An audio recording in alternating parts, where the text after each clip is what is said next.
Cet événement de portée internationale, Monsieur l'ambassadeur, est à bien des égards exceptionnel.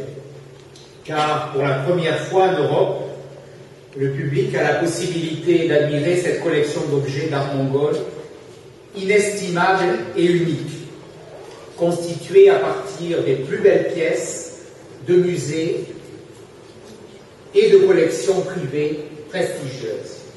C'est donc une véritable chance pour nous que de pouvoir contempler ces œuvres aujourd'hui sur nos terres azuréennes, et cela m'inspire une profonde reconnaissance envers les autorités et toutes les personnes qui ont rendu possible cette exposition et ce grand moment.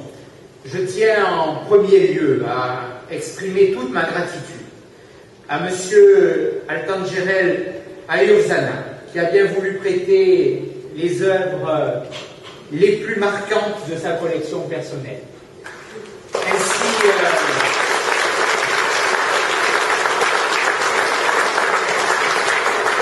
Ainsi qu'aux institutions nationales mongoles, le musée national, le musée Zana Bazar, le monastère d'Erdenzu, ainsi que le monastère Chankin Barumki, qui eux aussi ont consenti à des prêts d'une valeur culturelle considérable.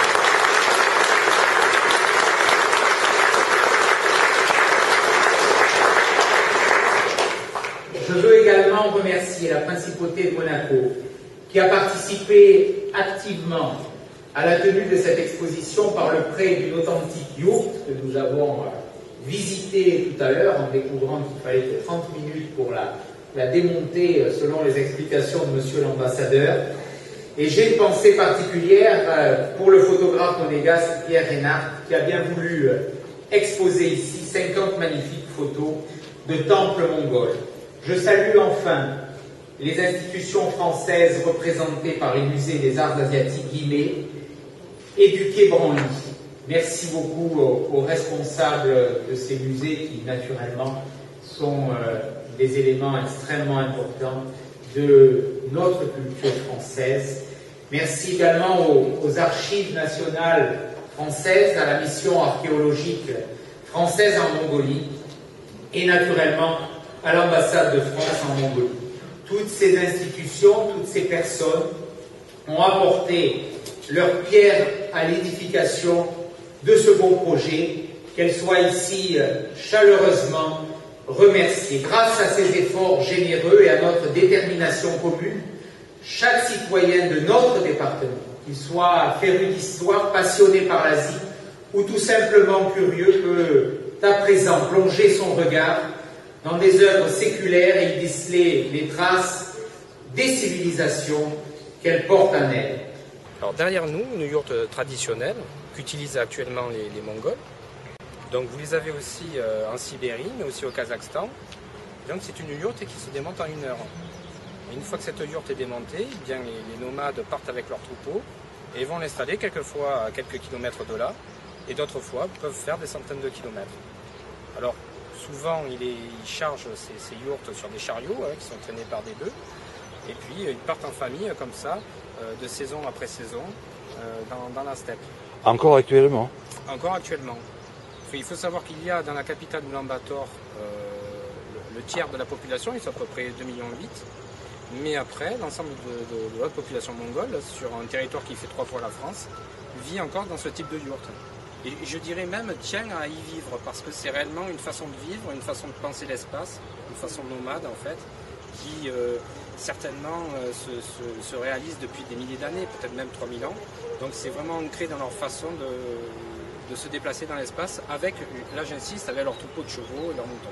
À l'intérieur de cette yourte, vous avez du mobilier traditionnel. On a choisi vraiment le mobilier que l'on a traditionnellement en Mongolie. D'ailleurs, ils ont été fabriqués en Mongolie avant de venir ici.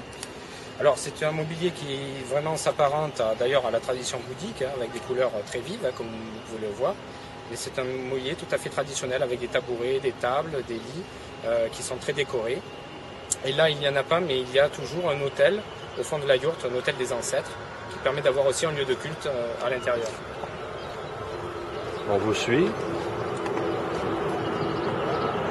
Donc il faut aussi expliquer que cette yourte est prêtée par le musée de Monaco? Alors, le musée d'anthropologie de Monaco a une mission en Mongolie depuis déjà quelques années.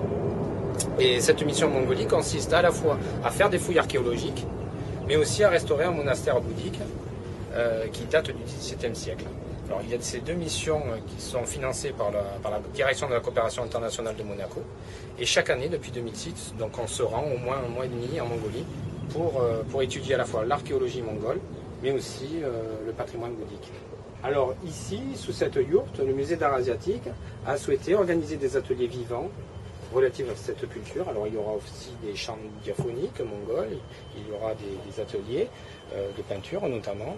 Donc ce qui était intéressant pour nous, c'est de prêter des objets qui allaient vraiment participer à une vie tout au long de l'été. Pour ce qui est des chants, alors il y aura des chants diaphoniques qui sont tout à fait des chants traditionnels mongols, qui en fait consistent à sortir un son, un double son de la gorge.